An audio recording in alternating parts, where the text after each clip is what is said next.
নেতা ডাইরেক্ট কয় আমরা বিএনপির নেতা, আমাকে কিছু করতে পারবে না। আমার মেয়ের 2 মাসের বাচ্চা হলো করবে, এই বাচ্চাটা সহ নষ্ট করে দিছে। আপনারা আমার এই মেয়েটার সঠিক বিচার করে দিয়েন। আমি রিক্সা চালাই খাই স্যার, ওই পারে আসামির পক্ষ পুলিশের লগে আসামির ছেলেরা ঘুরা ঘুরা আরো হুমকি দেয়, আরো হুমকি দিতেছে যেন তোমরা এই জায়গা চলে যাও, আর নইলে তোমাকে মাইরা লাগবো। স্যার পায়ের রিক্সা চালাই, অনেক কষ্ট করে ডেলি 500-600 টাকা কামাই আমার এই পোলাপান আমি কামাই। আপনার কাছে আমি এটি বিচার চাই স্যার, আমি আর কোনো চাই না, আর একবারে সুস্থ বিচার চাই। যেমন লামিসার সাথে এরকম হয়ে গেছে, আরেক সাইডে যাওয়া হবে না, কোনো কারণ আছে? আমার মেয়ে, আমি 2টা কথা বলতে চাই স্যার। এই মজিবর খুব খারাপ লোক, আরো 2টা মেয়ের সাথে কাণ্ড করছে কইরা।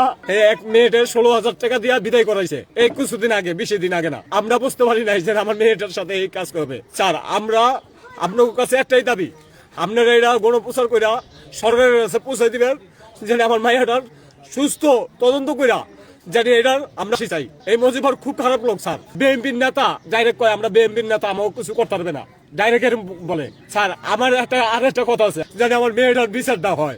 কালকে 10-15 জন পোলা বানিয়ে ভাও করছে যেন আমাকে মারবো ধরবো, আমরা ঘরে আটকে দিয়ে বই আসিলাম, এদিকে আসে না, মেন রোডে আসলো স্যার। লামিসারে কপাল মেরে ফেলছে, আল্লাহর রহমতে তো আমি বাইচে আছি এখনো, আমি আমার কিছু করতে পারে না, এখনো বাইচে আছি।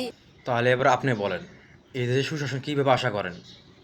একজন রিক্সা চালক বাবা, তার আর্তনাদ, এই দেশের একের পর এক হত্যা, একের পর এক ধর্ষণ হওয়ার পরেও যে সরকার চুপ থাকে, তাহলে কি যারা এই কাজগুলো করে তারাও তো মানুষ।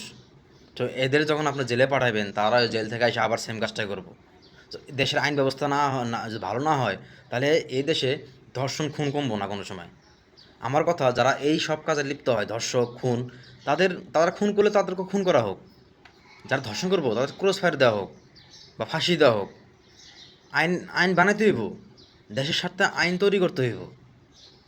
কী রাঙ্গ সংবিধান দেখেন আপনারা? এই সংবিধান দিয়ে কি ধুইতে পানি খাইব?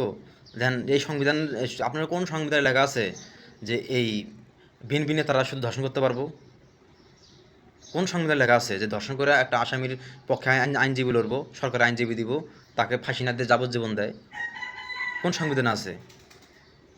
আপনি সংবিধানের মায়া ছাড়েন, সংবিধানের মায়া ছাড়া এই সংবিধান চেঞ্জ করে আপনি এমন সংবিধান দেন যেন এই দেশের সুশাসনের একটা সংবিধান দেন, যেন আইন প্রবর্তন করতে পারেন না আপনারা। আপনাদের সরকার, আপনারা চাইলে সব করতে পারেন, করেন না কেন? ও আপনাদের সাথে স্বার্থে ঘা লাগে না?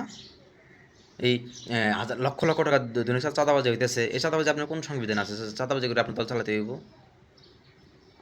আপনি যদি দল চালাতে চান, আপনি ভালোভাবে চালান, আপনি দেশের আইন ব্যবস্থা চেঞ্জ করেন, দেশের সুশাসন নিশ্চিত করেন, তাহলে দেখবেন এই দেশের জনগণ আপনাদের উপর 100% আস্থা পাইব। নাহলে আপনাদের যে দেশ চালানোর মানে অভিজ্ঞতা, ক্ষমতা, আসলে এইভাবে আসলে দেশ চলে না।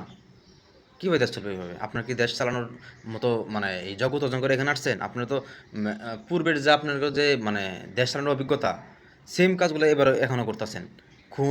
খুন, ধর্ষণ, চাঁদাবাজি, টেন্ডারবাজি এখনও করেন আপনারা। তাহলে আপনারা কিসের নতুন বাংলাদেশে আশা করেন?